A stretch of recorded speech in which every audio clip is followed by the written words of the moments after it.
means educating, advocating for effective, equitable laws and policies. We strive to grow and diversify our membership to reflect the rich and beautiful diversity of our county. It is our members that give us our strength, and it is our members that give us our voice. And we do some amazing work together. This Mobilize Maryland GOTV rally is a good example of how we work to support Democrats. Because we know when Democrats plan, when Democrats organize, when Democrats mobilize, Democrats win.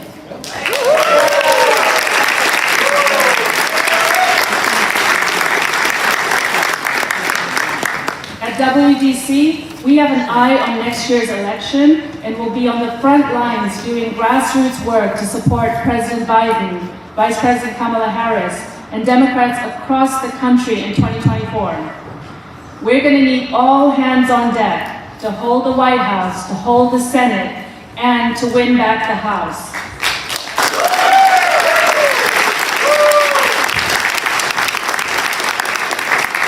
And we will be looking to all of you here to help us do that work.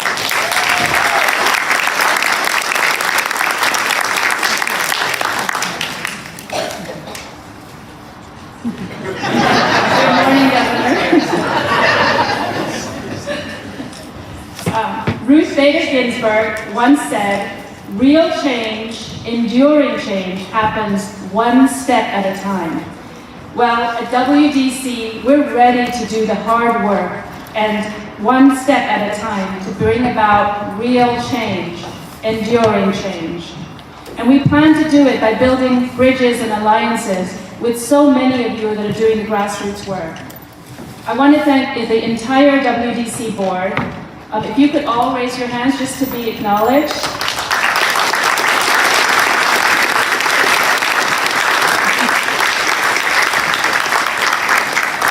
And to all the volunteers who helped put on this event. And please raise your hands if you're volunteering at this event.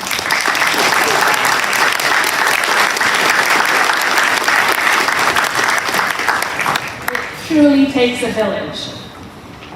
Thank you to the Montgomery County Board of Elections for joining us today. They have voter registration and a sign-up for paid election workers. Election workers get paid a minimum of $250 a day, and they need workers, so please, consider signing up to join. And then a very special thank you to our co-sponsors. We're so grateful to have such a broad and diverse group of co-sponsoring organizations. As Democrats, we all know how important it is for us to work together to uplift each other. And today is a perfect example of what we can do when we collaborate and we mobilize. So I'm going to list all of the co-sponsors, and thank you so much for being here today. And we have a pretty long list, so please pay attention. The Maryland Democratic Party, the Maryland House Democratic Caucus, Montgomery County Democratic Central Committee. And any of you are here, feel free to clap when you hear your name. Prince George's Democratic Central Committee, Young Democrats of Maryland, University of Maryland Democrats. They're definitely in the house. Association of Black Democrats of Montgomery County, the Latino Democratic Club of Montgomery County, Montgomery County Young Democrats, the African American Diversity Leadership Council, the Continental African Diversity Leadership Council, the Latino Diversity Leadership Council, the LGBTQ+ Leadership Diversity Council, the AAPI Diversity Leadership Council. A few more to go, but they're all important, so I want to make sure we acknowledge all of them. People with Disabilities Diversity Leadership Council, the Senior Diversity Leadership Council, Veterans Diversity Leadership Council, Coalition of Asian Pacific American Democrats of Maryland. District 15 Democratic Caucus. County Democrats. The Germantown Democratic Club. District 16 Democratic Club.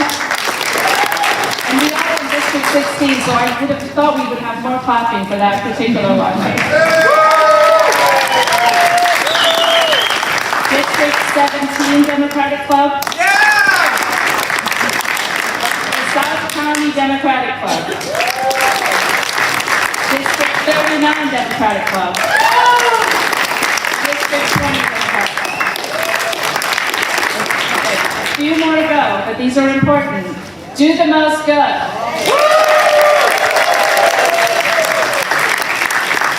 Jaywalkers. Indivisible Montgomery. The National Fan-Athletic Council of Montgomery County. Women for Biden-Harris. Maryland Women for Biden-Harris. And the Virginia DC Women for Biden-Harris. So as you can see, we have a very broad list and a diverse list, so thank you all for coming out and supporting this effort. I also want to acknowledge the elected officials that are here. This is not as long a list, so I'm going to go through it quickly. I hope I can read this. Senator Jeff Wallstreicher. Julie Plavicic-Carr. Shetty, Delegate Solomon, Delegate Sarah Love, Delegate Sarah Wallet, County Council Member Andrew Friedson, and then we have members of the Board of Elections President David Naiman.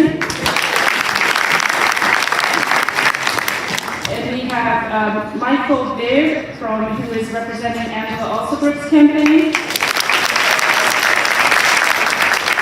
And then from the Central Committee, we have Marco Rivera-Oven,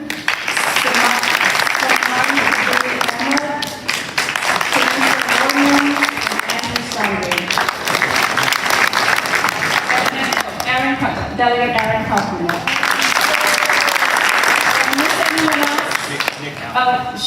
Shruti Bhatnagar from the Central Committee,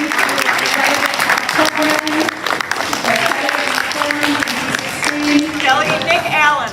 Delegate Nick Allen. Did I miss anyone else? Oh, sorry. Yes, Mark Robles from the Democratic Central Committee. And Lisa Smith from the Democratic Central Committee. If I missed anyone else, this is the time. Juan Dominguez, U.S. Senate candidate. Oh, sorry. Juan Dominguez, U.S. Senate candidate. Okay. Thank you. So now we go on to the rest of the program. So it is first of all, thank you. This is such a great turnout. We are so happy that you could all join us today. So it is such an honor for me to introduce our first speaker this morning. Yvette Lewis is a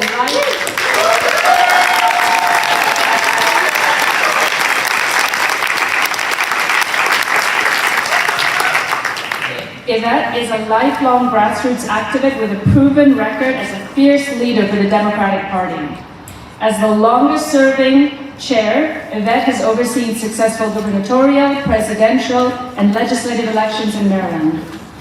It has always been for her party first. While she's recently stepped down as state chair, 2 days ago, right? Yvette is still going to be fighting for Democrats and for Maryland in her new role as an at-large member of the DNC.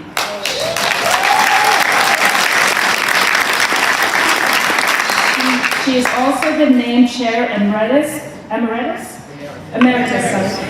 Should have practiced that before I came.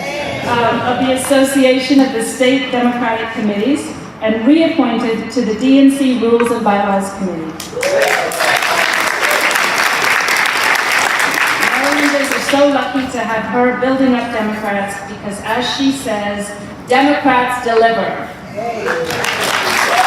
Please join me in welcoming Yvette Lewis.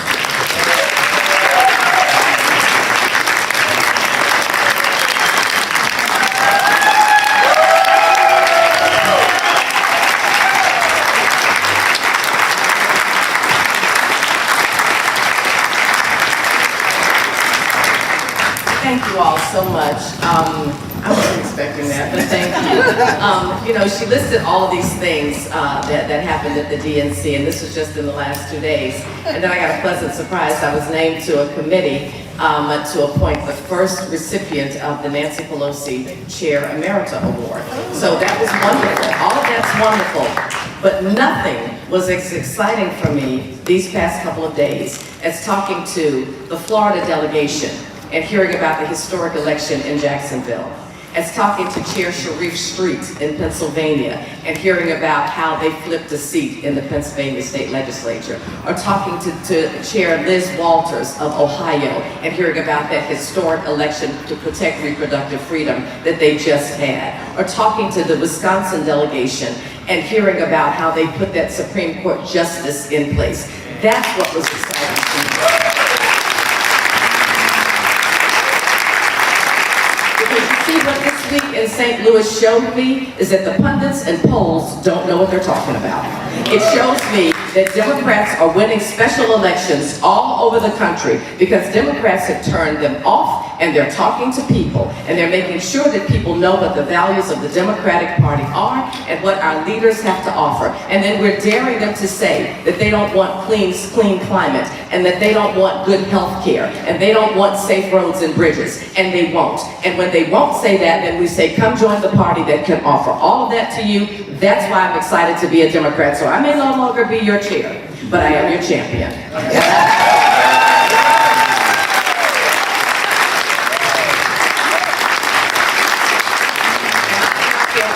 Every single day, lifting up the state of Maryland, lifting up the Democratic Party, and talking about the values that we have to offer. So thank you. Join me because I am going nowhere, I promise. Thank you all.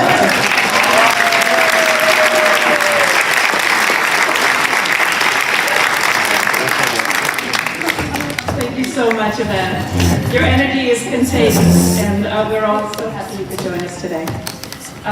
Now it is my distinct privilege to introduce Congressman Glenn Ivey.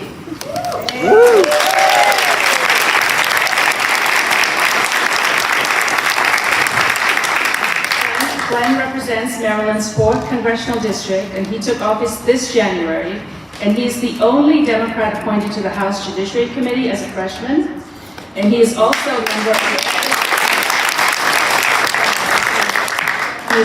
member of the Ethics Committee and the Committee on Homeland Security.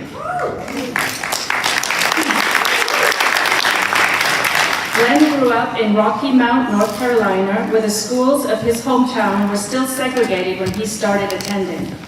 But he watched as his mother, a librarian, desegregate 4 different white schools, as well as his father, who worked for the Federal War on Poverty agency that helped unemployed workers in eastern North Carolina get job training and find jobs. It was then that Glenn saw the power of public service and the impact that advocates can have on social justice. And ever since, he's been a tireless fighter for our community, and we're so lucky to have him representing us representing Maryland in the Congress. Please welcome Congressman Glenn Ivey.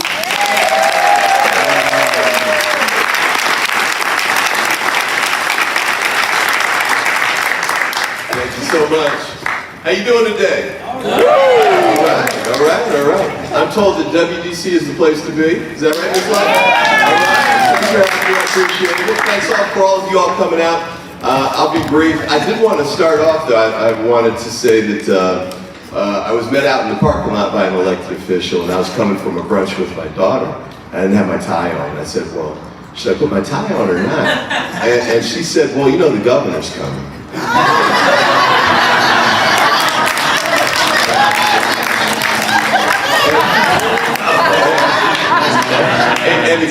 kind of fancy. So you have to step it up a little bit and put that tie on, so here I am. But it's great to be here with our fantastic governor. Isn't it good?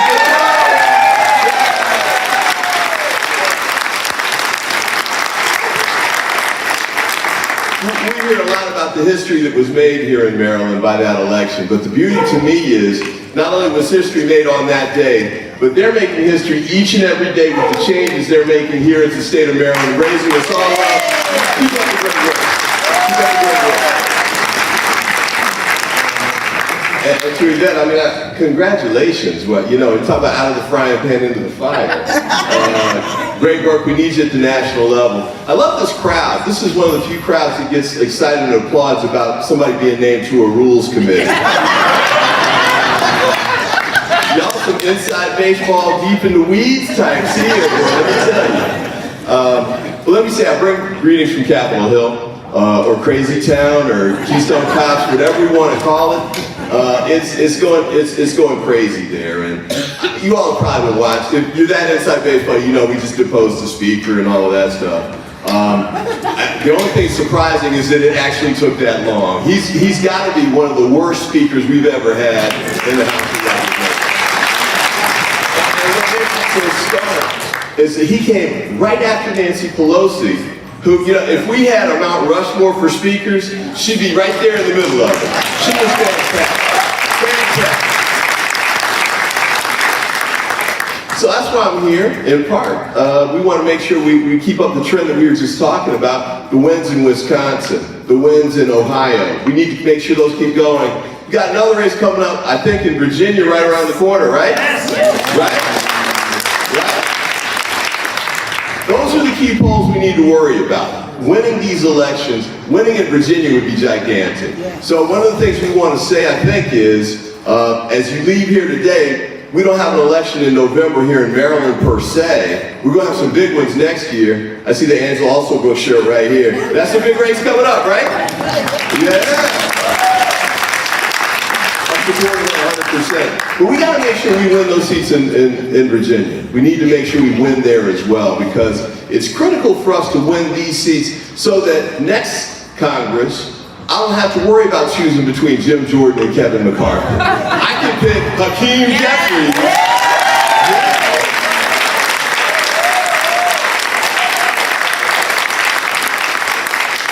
So here's the thing. So when Barack got elected president, there was this big blowback. Remember that? Yeah. Come on, y'all. That's Tea Party. Do I need to remind you? Remember the blowback we got? Yeah. Okay. Well, listen. The same people who got upset when we had a president named Barack, they're going to be mad when we have a speaker named Hakeem. But you know what? They're just going to have to get over it. So we're going to make it happen, right? So look, we need your help. We need your help to win these elections. The House seats are critical. We're only a handful away from having a majority in the House. You can see what a difference that makes. Somebody asked me when I came in, are they going to shut down the government in whatever it is now, 38 days? My answer is yeah. I think they are. I think they are. Not because they're worried about the impact it's going to have on regular people. Because if you're worried about that, they would have fixed it a long time ago, right? They wouldn't have just given us a 45-day extension and kicked the can down the road. We would have fixed it. Same thing with the debt ceiling. They walked the country up, they walked the world economy up to the edge, so that we had to bail it out at the end. And then same thing with shutting down the government. And then they're mad that we didn't keep the same speaker in place. Give me a break. We had to make a change. I was telling them the other day, somebody asked me about this, and I said, well, us picking the speaker from the Republican Party would be like Ohio State picking Michigan's football coach. With one big difference, Michigan's football coach is actually pretty good at what he's doing. We ain't got that going on down there. So listen, I'll stop here because I want to see the fancy dress guy down at the end give a speech. But look, thank you all for coming out today. You all know the mission, right? You know the challenges we face as a nation. You know we need all hands on deck, and you're ready to jump in and get to the fight, right? Yeah. Are you ready to go? I know you first Maryland is ready to go, right, Maryland? All right. Keep up the good work, and we'll see you soon.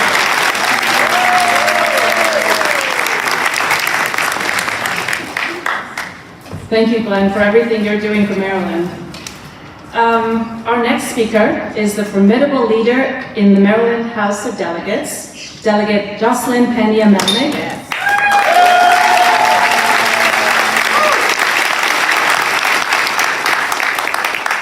Jocelyn has represented Prince George's and Anne Arundel counties in the Maryland General Assembly since 2007. She chairs the Health and Government Operations Committee and is a proven fighter for working families.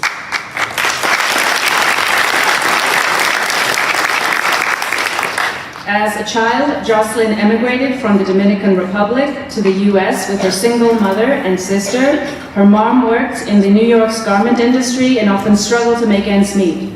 But despite tough circumstances, Jocelyn worked hard, succeeded, and thrived. And today, she's committed to making Maryland stronger, fairer, and more inclusive.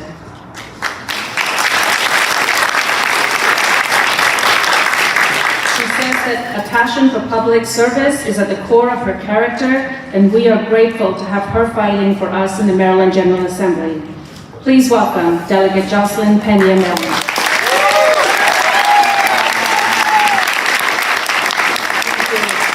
Good morning.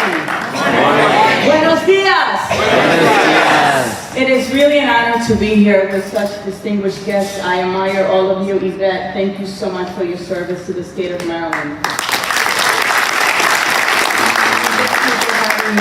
And I have to say, you could have been anywhere else today because it's so beautiful outside. And you came here because it's important. It really is. And it is important for us to go to Virginia and help our brothers and sisters. And when you go outside, I want you to tell them the following. What do we stand for? What do we fight for? What do we care about, right? We have to learn to speak to voters and to talk about those issues that really matter. So we care about bodily freedom, right? So we're going to fight for reproductive rights. And as someone who proudly defended the bill on the floor, which next year you're going to get to vote on that question, reproductive rights is not just about abortion. Reproductive right, it's about the right to take birth control, have a vasectomy, IVF treatment. It affects everyone, not just women. So you know what, the men in the room, you have to care about it as well. It is important. What do we care about? We care about children in our schools, right? To keep our children safe. So what do we care about? Gun control, because it is important.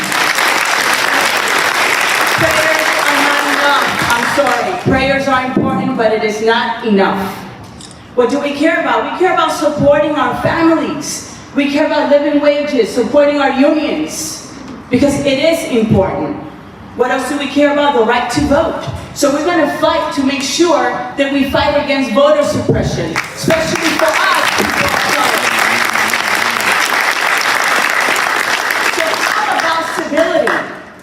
We care about sanity in government, right? Respect for the truth. Leaders that have character and principles and values, which we don't have anymore for some people in the Republican Party. I have no respect for that party. There are no values. But do we care about the environment, climate that affect all of us? But do we care about access to health care? At the height of COVID, we have 23 counties in Baltimore City, 24 local jurisdictions in Maryland. The county with the highest number of COVID-19 cases was gorgeous Prince George's County. The zip code in the entire state with the highest number of COVID-19 cases was 20783. Who lives there? The immigrant community, the black and brown community. And why is that? Because of those social determinants of health, right? The way we live, lack of money, lack of education, the environment, all of that affect us. What do we fight for and we care about? Respect for democracy.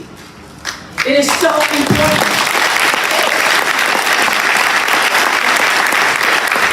And finally, what do we care about? What is worth fighting? What is worth leaving it all out there when you go out today and you knock on those doors? respect for people of all kinds is really important. So you see when you go out there, you speak from your heart and you break it down and you let people know what is at stake, which is really important for us to come out and vote, because our vote is our voice and it is so important. And we're not voting for us, we're voting for our sisters and brothers that cannot vote. We're voting for our future, for our children.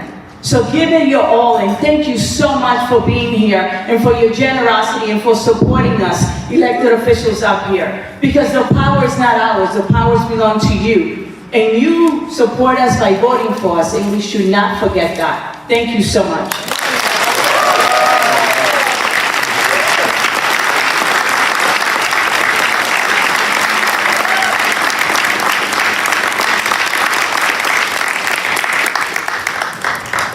So before I do the next introduction, which I know you all are waiting for, I just want to recognize our Secretary of State and WDC.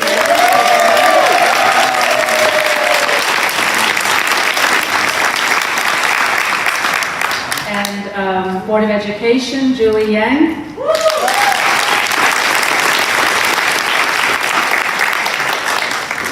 And thank you, Jocelyn, for everything you're doing for Maryland working families. We are very, very fortunate that you are fighting for us. So now it is with immense pleasure that I introduce our keynote speaker today, Governor Wes Moore.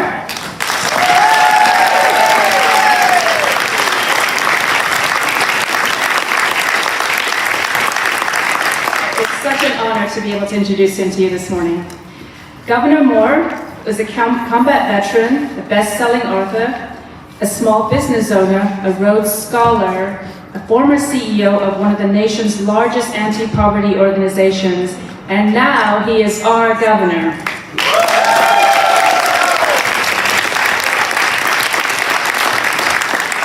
Wes has devoted his life's work to the basic principle: no matter where you start in life, you deserve an equal opportunity to succeed, a job you can raise a family on, and a future you can look forward to. The first time I saw and heard then candidate Wes Moore was at a Democratic rally in Silver Spring long before last year's primary elections. It was clear then he was a rising star.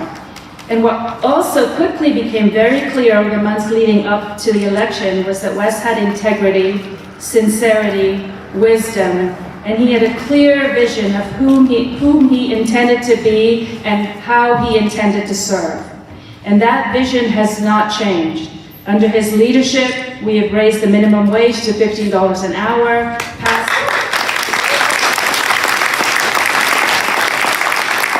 the Family Prosperity Act to put money back into the pockets of working families, benefiting over 34,000 children, leading with laws protecting reproductive and trans healthcare rights to expanding access to healthcare,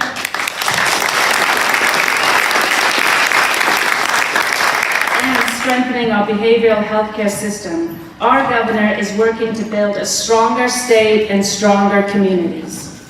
We are so lucky to have him leading the way for Maryland as our 63rd governor, and it is my distinct honor to introduce Governor Wes Moore.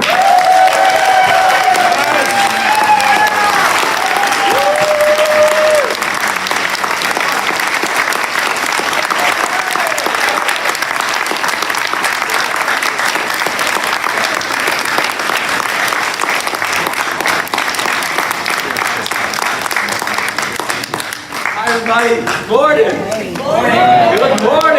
Good morning. Oh, y'all are beautiful. Y'all are beautiful. First, can we please give a huge round of applause to Tazim, your remarkable leadership.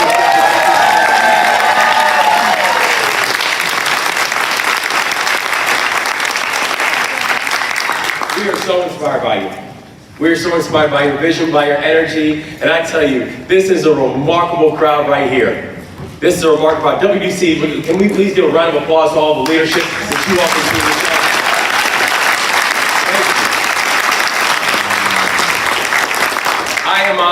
I'm thankful because right now we're in a room of friends. We're in a room of folks who understand how to put up a good fight. We're in a room of folks who understand what it means to go out there and win. For sure. and to never forget who it is that we're fighting for.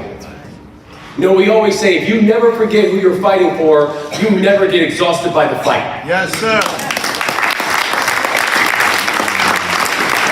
Because no one promises easy. No one promises simple. No one promises this is going to be a straight line. No one promises that everybody's in the same place that we are. But the thing that we do promise is this: if we're willing to put in the work, victory is ours. If we're willing to put in the time, victory is ours. If we're willing to go out and work and knock on doors and convince and tell our stories, that victory is ours. And I'm so grateful, by the way, to be in this fight, to be with this work, with the remarkable people who are up on the stage. First, Justin Pena-Melnick, I say,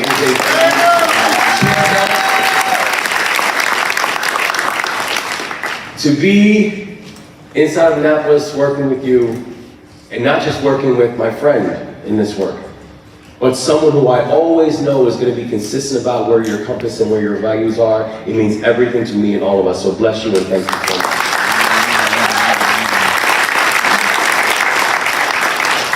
Congressman Ivey, and I can tell you, I did dress up. I wore long pants.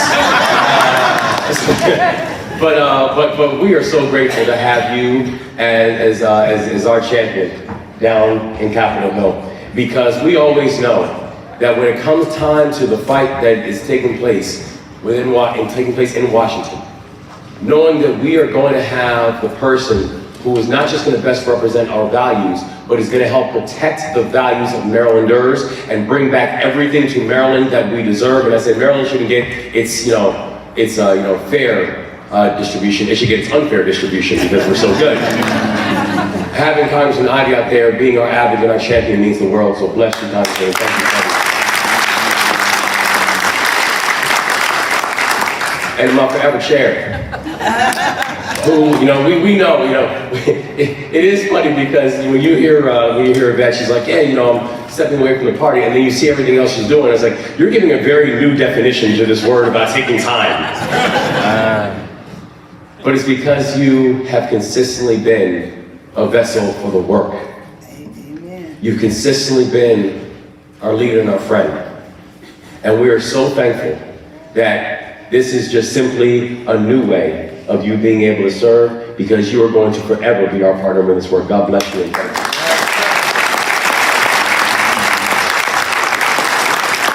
And I say too, where you say there's this old African proverb that if you want to go fast, go alone. If you want to go far, go together. And as Chair Lewis says, and if you want to go fast and far, vote Democrat.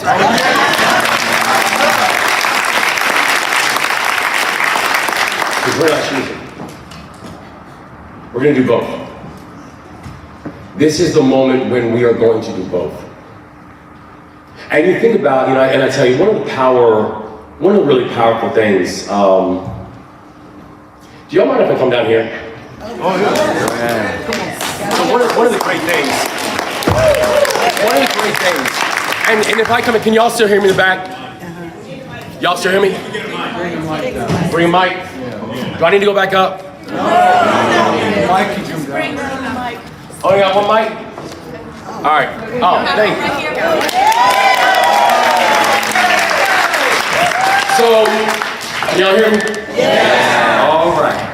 So one of the great things about being the governor, right? One of the great things about state politics is, states really are our laboratories for the work. Right? States are a place where you can really get creative and you can really be thoughtful. And in states, we don't wait for permission. Right? So when we said in the state of Maryland that we wanted to have the most all-out assault on child poverty that this state has ever seen, we did not have to ask for permission or wait for someone to tap us on the shoulder and say, go do it. We started working together, working in partnership with the remarkable legislature. And can I just give a shout out to all of our legislative partners and members of the General Assembly that we have here today. We didn't wait. And so in our first months, when we said we were going to have the most all-out assault on child poverty the state had ever seen, we did things like, yes, getting Maryland to a $15 minimum wage, because gone should be the days when you have people who are working jobs, and in some cases working multiple jobs, and still living at or below a poverty line. That we were going to stop this disincentivizing of work, and we're going to provide opportunities for people to be able to have pathways to real prosperity. When we said that we weren't going to wait, and we did things like making sure you can make permanent the child tax credit, which has been one of the most effective tools in combating child poverty that this country has ever seen, and making sure we're increasing the earned income tax credit.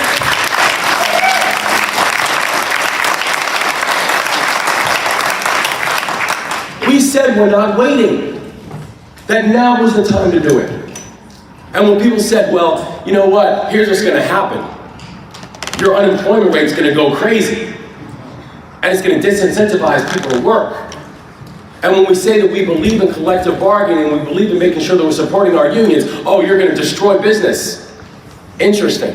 Well, let me just give people an update on where we are right now. Maryland right now has the lowest unemployment rate in the entire country, and it's on 5 straight months. And it's on 5 straight months of historically low unemployment. Do not tell me that we have to choose between supporting our businesses and supporting our workers by making sure that we're driving economic activity and also making sure that we are going to end the scourge of child poverty in our society. Do not tell me we have to choose. When we said, and we were very clear, that we were going to create an administration that looks like the state of Maryland, that everyone around the state can look at this administration and proudly say, I see myself. And I know I'm being represented. And we were very intentional about the fact that when you look at this administration, this is by far the most diverse administration in the history of the state of Maryland. To include remarkable leaders like our fantastic Secretary of State, Susan Lee,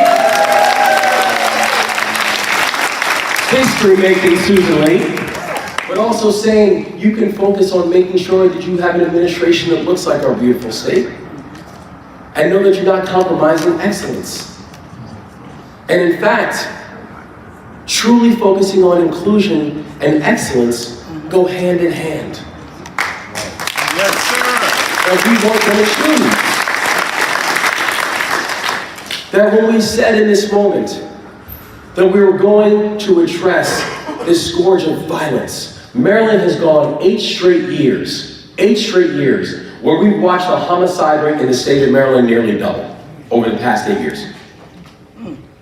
For 8 years, the non-fatal shooting rate in the state of Maryland has doubled in the past 8 years. Baltimore City, our neighbor to the north, has gone 8 straight years of 300 plus homicides. And we came in from our earliest days, and I said, I refuse, absolutely refuse, to be a governor who is going to spend my time giving thoughts and prayers and attending funerals and not passing a single piece of legislation and not doing anything to address this issue on TV. And so in our first months, when we decided that this was going to be the time when we were going to make an aggressive push against these illegal guns that continue to flood into our communities and flood into our neighborhoods, when we said in partnership with the legislature that we were going to pass important piece of legislation, and I know Senator Wallstrike is here, Senator Wallstrike and the work around SB 1, important piece of legislation that said things like that you should not be able to carry a firearm into a nursery. Crazy idea. Common sense gun law saying you shouldn't be able to carry a firearm into an amusement park or into a government building. Common sense gun laws that says things like we were going to raise the age to 21 because a 17-year-old should not be able to purchase a gun.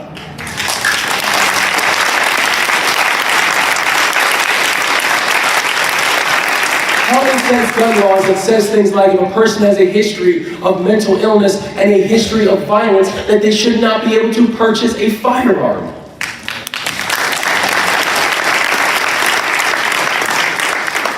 And I know not everybody was excited about it. I mean, literally, I think before the ink dried, we got sued by the NRA.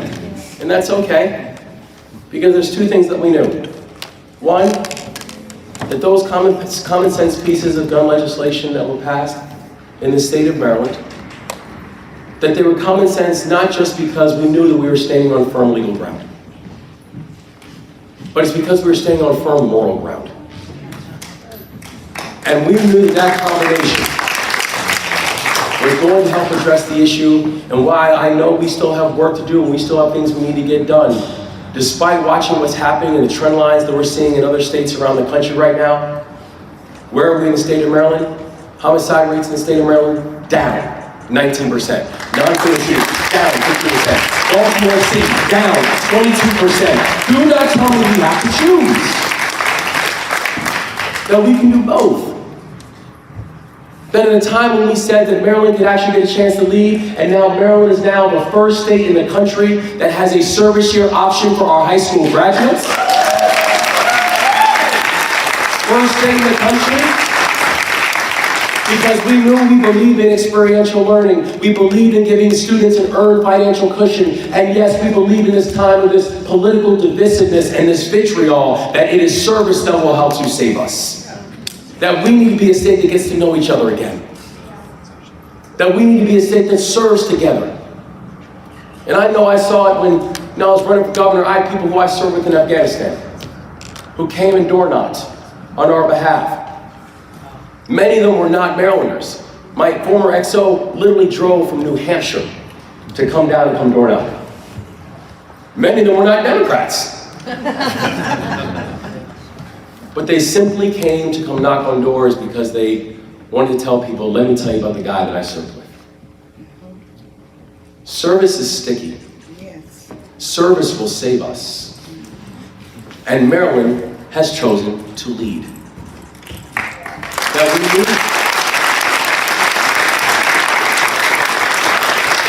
when we say that we can do things and not wait for other states to give us permission, like the fact that right now the state of Maryland, because of the Healthcare for Heroes Act, and again, thank you to the legislation, the partnership we had, because of the Healthcare for Heroes Act, Maryland is now the first state in this country that creates, and I see you shaking your head, Nick, and thank you for your leadership on it as well, is now the first state in this country that has a pathway for free dental care and free health care for members of our National Guard.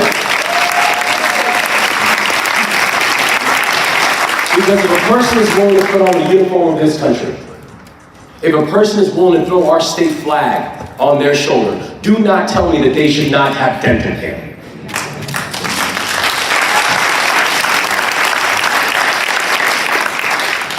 Our states are the laboratories. Our states are the places that we can push. Our states are the places that we can lead. And yes, our states are also the places where we can push back. That when we hear a Supreme Court,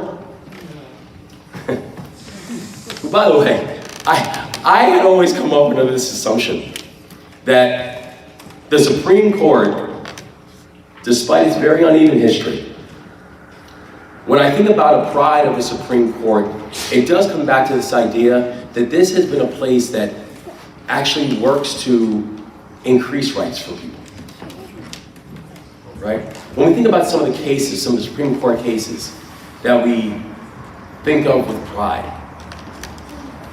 those are times when the Supreme Court actually asked us to live up to our better angels. That the Supreme Court actually led society. And Supreme Court gave a legal justification for something that was something that the people were asking for. And when you think about some of the darkest days of the Supreme Court, it was times when the Supreme Court actually justified the demons. And I think about the fact that right now we have a Supreme Court who are making decisions on things like saying that one of the most difficult decisions that any person or any woman would ever have to make, that now somehow I, or a member of the legislature, or a judge, or anybody else should have any say in that decision. But in the state of Maryland, we said, we understand the decision, but we're going to push back. And that's why It did not take a year for the Supreme Court decision to happen that pushed back and demolished Roe v. Wade, that the state of Maryland said, well, in Maryland, we're going to do differently. And that's why in our first months, we were able to do things like pass laws that increase privacy, that increase protections for both patients and providers, and now next year, abortion rights and abortion care will be on the ballot in the state of Maryland.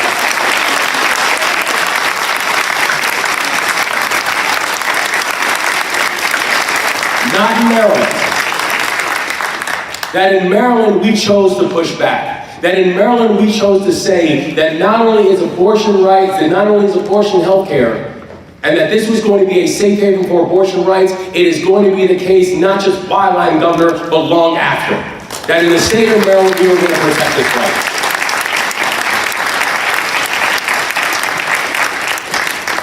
And despite the fact that, and I know we're all getting ramped up to head down to Virginia because not all of our neighbors feel the same way. Where if you look at what's happening right now in the state of Virginia, when people say, what is on the ballot?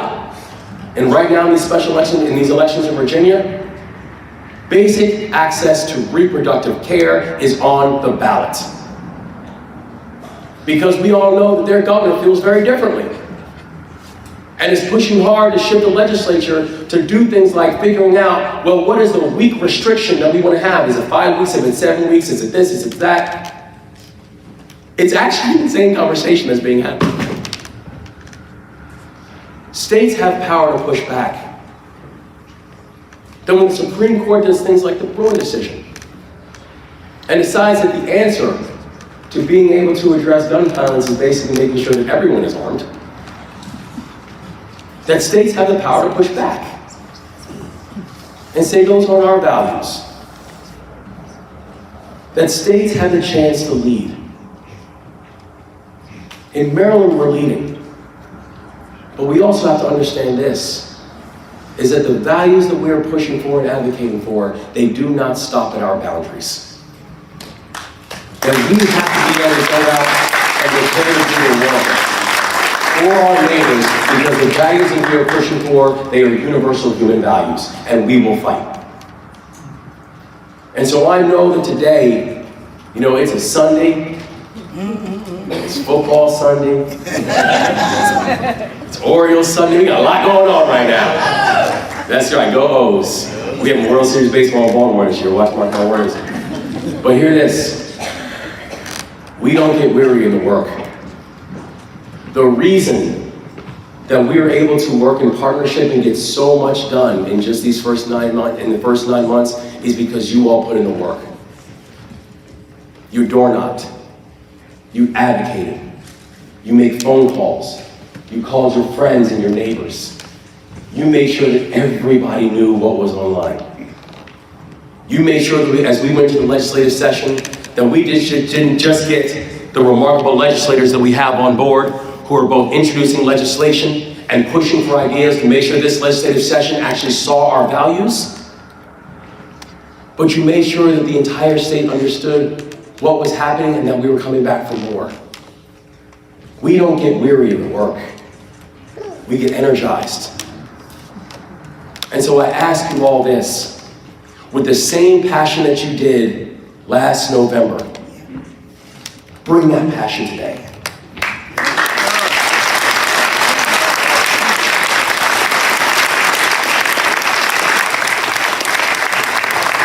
Because last November you changed the world, and you were just getting started. As you go knock on doors today, remember that that door you are knocking on can go change the world. When you're going out there and having that 15th conversation, when your voice is getting hoarse like mine is right now, remember that last conversation could be one that could shape an election. That door that you knock on can be the door that's going to move our neighbors into a better and a guiding light. Now's the time. There is no rest. There's no weary. There is no sit back. Now's the time we push. Because together we are going to make this the time when those who came before us that they hope for. and those who will come after us that they deserve. Now's the time we do the work. And if we do that, as you showed last November, victory is ours. So God bless you guys. Thank you for all you do. Thank you.